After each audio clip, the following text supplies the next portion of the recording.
Hello students, we have done the introduction of alkyl halides and aryl halides, and we have done the hybridization also, or the classification of alkyl halides on the basis of hybridization.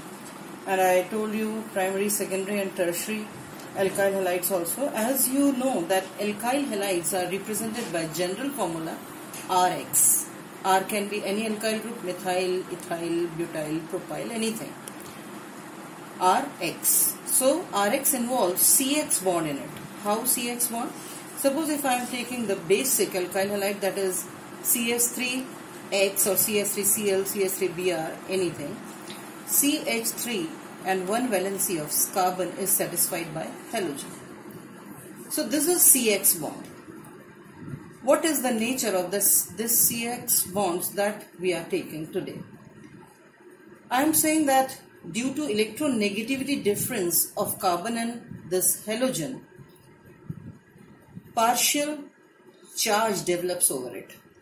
This halogen is more electronegative, that's why it attracts this shared pair of electrons towards it and develop partial negative charge, whereas carbon develop partial positive since this electron pair is moving away from carbon. And due to the development of charges, this CX bond becomes polar. Is it clear, students? One more thing I am telling you, that if suppose we are taking different halogens like fluorine, chlorine, bromine, iodine, as the size of halogen increases, this bond length also increases. In fluorine, in case of fluorine, bond length is minimum. So reactivity will be least here because more amount of energy will be required to break this bond. And in case of Ci, I is having maximum size, iodine, that's why bond length is more and easily the bond can be broken. That means reactivity of CS3I will be considered as maximum. Is it okay, students? Now, after giving you introduction, I am taking some Iupac naming, students. Why some? Because we have done very nicely in 11th class. Then also some Iupac naming I am taking as example, like CH3, CH, Br, CH2, CH3. How many carbon atoms are there? 1, 2, 3, 4. That means it is butane. But on the second position, this bromine is also there. So 2-bromo-butane. Here, general Iupac naming for alkyl halides is, as you remember, students, haloalkane. So here also, bromine is present on second position. That's why 2-bromo. And what is it? Butane. All single bonds. That's why ane. So haloalkane is the general naming for alkyl halides. Second, I have taken here, students, as you are observing that carbon chain is of 5 carbon, and on third carbon you can able to observe one methyl group is there and one bromine is also present. So what will be the name? On both of the side these branchings are getting 3 number only, 1, 2, 3, and here also 1, 2, 3. So it will be 3-bromo. Why I am saying bromo first, why not methyl? That also you know, I think. Bromine in the alphabetical order, B comes first. That's why 3-bromo, bromo first, and then 3-methyl. You cannot write 3-bromo-methyl. You have to mention separate numerals for both of the substituents. 3-bromo, again 3-methyl, and what is the word root? How many carbon atoms are there in all? 5. So pentane, single bonds. If this type of notation is there, this is called bond line notation, students. Carbon atoms are not mentioned in it. But here you can make out the numbering 1, 2, this is 3, this is 4, and here I am coming 5. So this bond line notation is having 5 carbon atom in the straight chain. 1, 2, 3, 4, and this is 5. Where on the second position, alkene is present. On the fourth position, bromine is there. Alkenes are senior to bromine. That's why we are starting numbering from this side. 1, 2, 3, 4 and this is 5. So we are saying 4 bromo. On 4th position bromine is there. 4 bromo. What is the word root? Pent. We are not writing pentane. Why? Because alkene is there as a functional group. So 4 bromo pent. Then on which position alkene is there? 2 ene. Okay. 4 bromo pent 2 ene is the complete name for this hydrocarbon. Now the next I am taking, students. Here you are observing, students, 2 hydrogen atoms are there. No carbon is there here. So numbering will be started from this side. 1, 2, 3. Only 3 are there. And on that 3, on first position, after the first carbon, double bond is there. So word root, if 3 carbons are there, is prop. So firstly I am writing the substituents. On 3rd position 3 bromo is there. Then 2 position methyl is there. And word root is prop and 1 ene. Suffix is ene. Okay. This bromo halogens are all substituents. Alkyl groups are all substituents. 3 bromo, 2 methyl, prop, 1 ene. Clear? One more very simple example I have taken. 1, 2 carbon atoms are there. So here name will be 1, 2 dichloroethane. Especially I have taken this example, students. If you remember, this is the case of vicinal dihalides. If halogen atoms are present on the adjacent carbon atom, then it is vicinal. Okay, 1, 2 dichloroethane. Now, I think you can able to name different haloalkanes. Now, if the question comes in different manner, that how to write the structural formula from the given name. Now, this time name is given to you and you have to write the structural formula. So, I am taking example 1-chloro-4-ethyl cyclohexane. Cyclohexane, if I am just writing this ring, students, without any alternate double bond or ring inside it, then it is cyclohexane. Over cyclohexane, I am putting 1 chlorine, so it will become 1 chloro. And on 4th position, what I am keeping? Ethyl group. So it will be 1 chloro, 4 ethyl, cyclohexane. I will give you in the assignment questions different IUPAC naming and the structural formula. Do it in your copy, students, and continue doing your work in classwork copy, students. As the school will reopen, I will check all the copies, students. Your classwork should be very proper in it. Next, I am taking 4 tertiary. T-E-R-T is written here. Tertiary. Tertiary, I think you remember that if a particular carbon is attached with 3 alkyl groups, that is tertiary. So what they are saying? 4 tertiary butyl 3-iodoheptane. How to write it? How to write the structural formula? In this case, friends, you have to observe the suffix or the word root. Word root is involving hept. Hept meaning 7 carbon atoms. So simply you are firstly writing 7 carbon atoms. 1, 2, 3, 4, 5, 6 and this is 7. And now you observe what are the substituents on that heptane. On 4th position, tertiary butyl is there. On 3rd position, iodo group is there. So 1, 2, 3, iodo, you are putting 1 iodine, iodo. On the 4th position, tertiary butyl they are saying. Butyl, but meaning 4 carbons, and that alkyl group should contain 4 carbons and it should be tertiary. So you are taking 1 carbon and attaching it by 3 alkyl groups with 1 carbon atoms. Methyl ही होना चाहिए, यहाँ आप ethyl नहीं जोड़ सकते थे क्योंकि फिर ओवरऑल नंबर ऑफ कार्बन्स कितने हो जाते? 5. हमें कितना रखना है? ब्यूटाइल ग्रुप लेना है. 1 carbon attaching with 3 methyl groups. So it is becoming tertiary and this is called tertiary butyl. This is a common name, students. Tertiary butyl attached on 4th position. So now the name is, now the formula is complete, structural formula.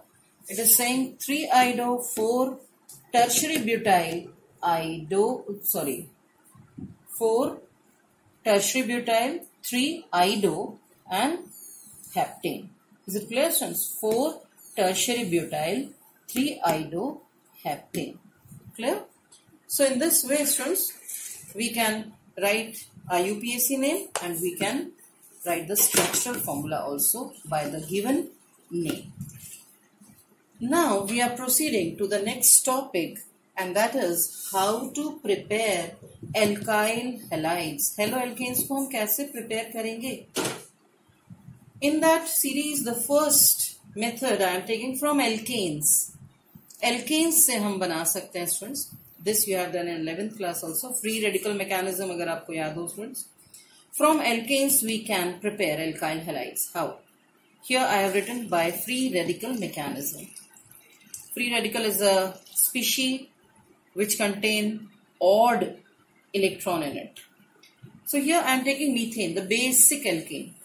Methane, when treated with Cl2, I have written that Cl2 like this so that I can tell you that this is the homolytic cleavage taking place which give rise to free radical of chlorine, and that free radical now attack on this CH4 to give CH3Cl. We have done whole mechanism streams of this. This is a chain reaction and it stopped up to CCl4.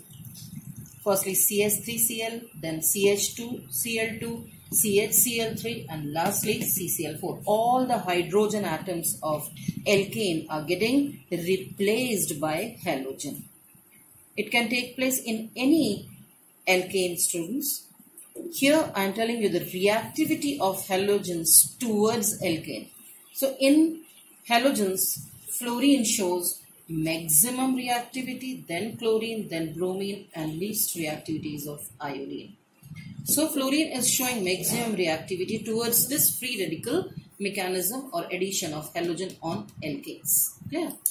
Now, if we talk about the reactivity of alkanes, we can say hydrogen which is getting replaced from tertiary.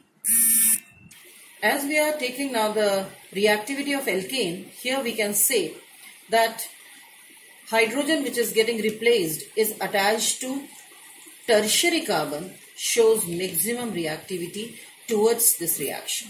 So tertiary alkyl halides show maximum reactivity towards this free radical mechanism or reaction of halogens with alkanes. Now one very important thing, students, as we are observing that Cl2 when reacting with CH4, we are plain getting CH3Cl along with the removal of one HCl.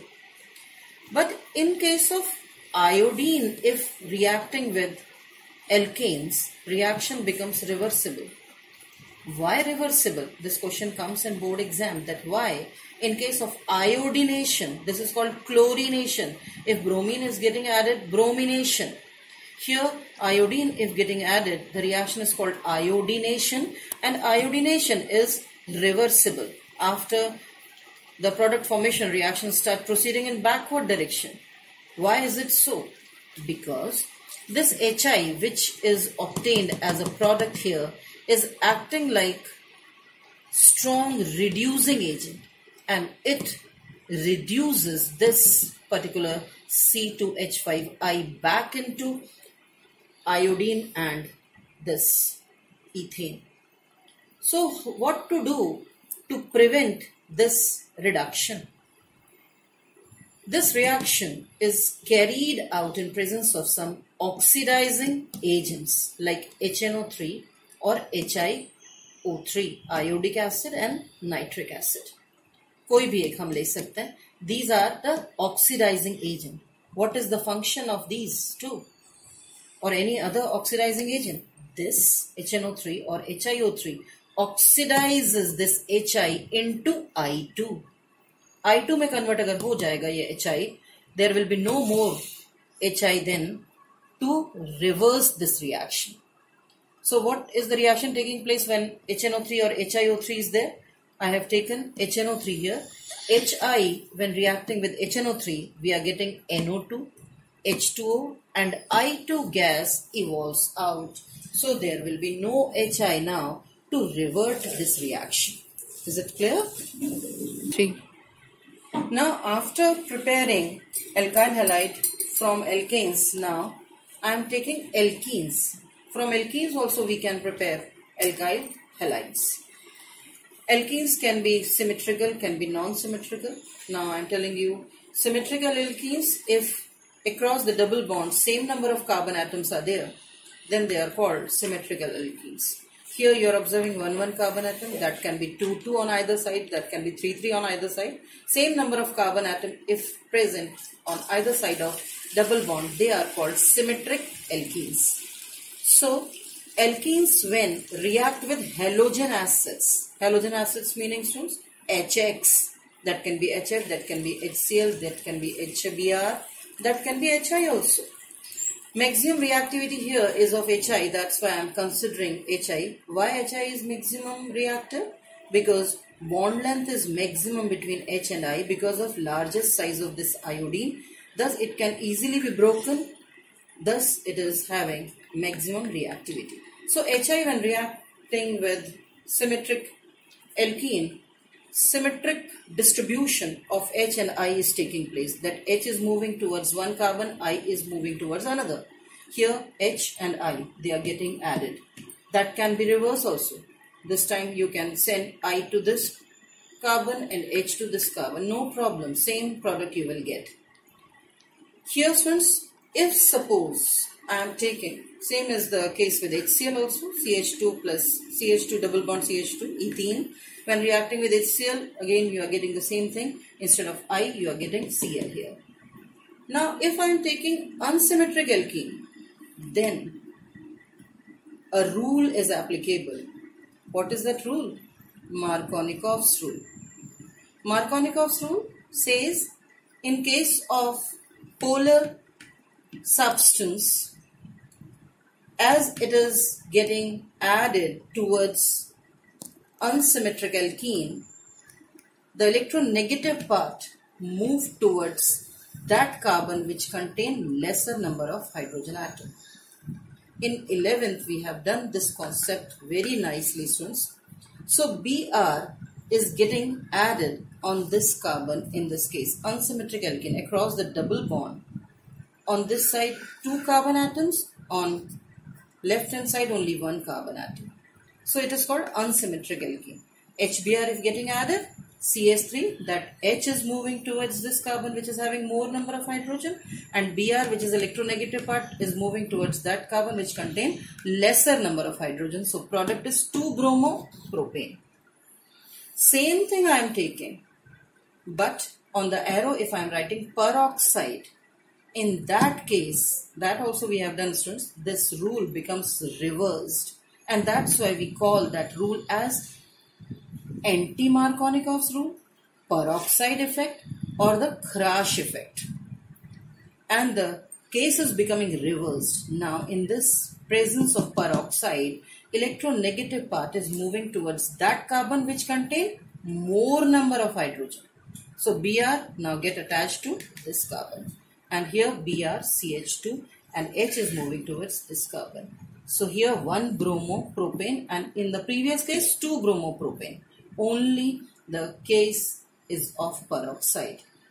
Okay, and remember students that anti-Markovnikov rule is only applicable for HBr, not for HCl or HF or HCl. This is only for HBr. Now, if we are doing methods of preparation from alkenes, so one more method I am taking, student, that is the last method I am taking today. That is addition of halogen in presence of CCl4, carbon tetrachloride, which is acting like a solvent. I am reminding you students that in class 10th we did the test of unsaturation, bromination, bromine water test. What was it? It just identified the presence of location of double bond. Here this bromine water, if added to unsymmetric alkene, its color, which is brown, get decolorizes. So just addition of bromine is taking place. CH2 double bond CH2, that is ethene. On addition of bromine, it is giving 1,2-dibromoethane. Okay, so it is called bromination. Chlorination can also we can do here. Cl2 if getting added on this, 1,2-dichloroethane we will get in that case. So it is the test for unsaturation strings. In this way we have done only two methods for the preparation of alkyl halides, one from alkanes and second from alkenes. Today I will be uploading some assignment questions also of writing Iupac naming, as well as the second question will be write down the structure of the given names. So this much is there for today. Goodbye, students.